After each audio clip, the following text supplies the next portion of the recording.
A cute baby girl, the pride of her mom and dad. A beautiful family portrait, created with a few strokes of a keyboard. When you shop on Craigslist, you're probably looking for something like a car or furniture. But a couple in Saraland found something much more valuable. A baby. Loving, adventurous couple hoping to adopt. Whitney and Shane Starnes Are you considering adoption? wanted to expand their family of 4 We currently have 2 biological children who desperately want a baby brother or sister. through adoption. We have felt called to adopt ever since we were married in 2007. After wrangling with an agency, they decided to market themselves online. We went on Facebook, Twitter. I even think I posted something on MySpace. And that's deader than a doornail. And eventually placed a free ad in the community section of Craigslist. I posted probably in over 600 cities, and about 400 of those cities actually published my ad. At first, it just seemed like this is never going to work. It wasn't all smooth sailing, though. The Starnes received a lot of calls from scammers. We had a lot of international people email us with their crazy request and tell us if we would fly them from Costa Rica to Pensacola, then they would have the baby in Mobile, and just crazy scams. But the Starnes did find a birth mother with good intentions. The crazy thing about it, though, is that she was from out west and just happened to be living in West Mobile, miles away from the Starnes. The reaction that I get most common is laughter. So most people assume that I'm joking until I let them know, hey, this is reality. This is really what happened. And she said, I found your ad on Craigslist, and I would like for you to parent my child. Since finding a birth mother on Craigslist was such an off-the-wall idea, the Starnes hired an attorney to handle the adoption. A few months later, Kinley Emerson was born. You had a hiccups? And Mom Whitney was the first person to hold her. I saw her big brown eyes, and it was over. I knew that Craigslist ad was worth it. Adoption attorney Richard Shields Never had a baby found through Craigslist. didn't handle the Starnes adoption Completely shocked that it worked. and warns other parents about the potential for fraud. And there are a lot of people out there that will take their money in a heartbeat and have no intention of placing the child. Kinley's adoption was finalized in court in November. The Starnes are so happy that sister Katie and brother Carter have a new baby sister. She's the greatest blessing of our life. We just love having her here. We love having her around. And we certainly aren't giving her back. And they know they'll have quite the adoption story to tell her when she's old enough to understand. With photojournalist Arnell Hamilton, I'm Devin Walsh. Some of them are said to contain something more than meets the eye. There are several things inside the Oakley house that grab your attention and send chills down your spine the moment you walk through the hall. Like the portraits of historical Mobile figures that line the wall. Their eyes seem to follow every move you make. There's also a wreath made of human hair. Making wreaths out of human hair was a way to kind of show close to the deceased when they died. They'd create these really intricate designs by boiling the hair and casing it in wax. Oakley was built by cotton broker James W. Roper in 1833. The Irwin family moved into the home in 1852. The Irwins lived here for 3 generations from 1852 to 1916.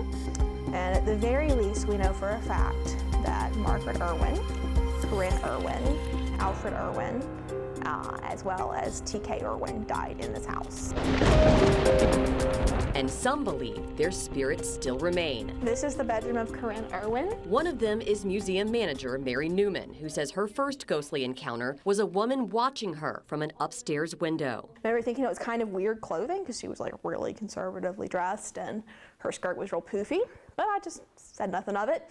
Till I got to the back door and our alarm was still on and all of our security was still in place, meaning no one could have possibly been in the building. Oakley belle Cassie Taylor says she's had similar experiences. I see people in the windows all the time. I'll be walking up to Oakley, I'll see someone. She says she's also felt things she can't explain.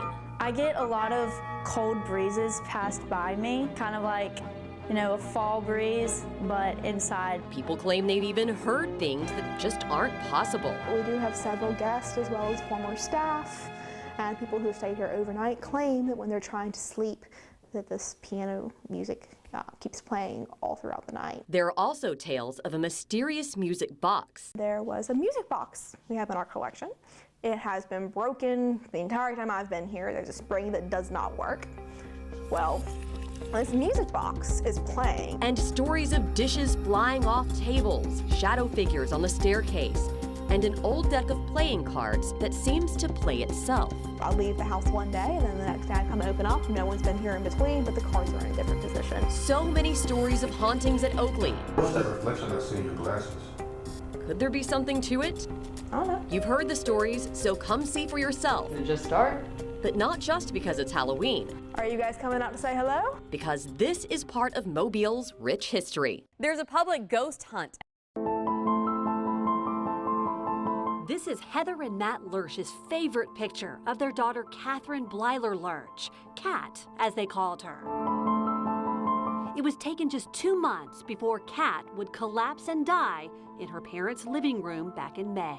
She was just a giving, do anything for you type person. Cat had just returned home from her freshman year at Auburn and was celebrating with her family. She loved to laugh, especially with her twin sister Chandler, who was her mirror image. It was wonderful, and she had the whole weekend with us. Out of the blue, Cat didn't feel well and laid on the couch. Her parents couldn't wake her. I yelled for Matt. Matt came downstairs, and I called 911. Cat had a massive brain hemorrhage, which is extremely rare for someone her age. We knew she was gone. Doctors at Providence Hospital could not revive her. What they do is they do a test where they tap through the skull to check the pressure. Cat was brain dead, but every other organ in her body still worked.